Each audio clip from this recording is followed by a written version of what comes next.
Hi guys, welcome back to हमारे अपने channel आर्कीपॉड्स। आज की हमारी वीडियो मंडला आर्ट पे बनाई है।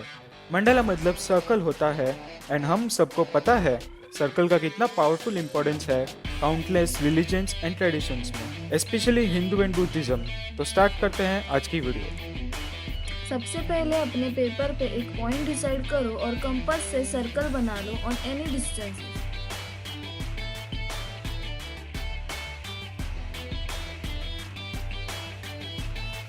फिर प्रोटेक्टर से 5-5 डिग्री या फिर 10-10 डिग्री पे पॉइंट मार्क करके लाइन बना लो ताकि आपकी ड्राइंग सिमेट्रिक रहे।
तो दोस्तों, कैसी लगी आज की वीडियो? अब तक देख रहे हो, इसका मतलब अच्छी तो लगी ही होगी। तो लाइक और सब्सक्राइब करना ना भूलें और साथ ही साथ आपके दोस्तों के साथ ये वीडियो ज़रूर शेयर कीजिए। तो मिलते हैं अपनी अगली वीडियो में, तब तक के लिए stay safe and stay connected.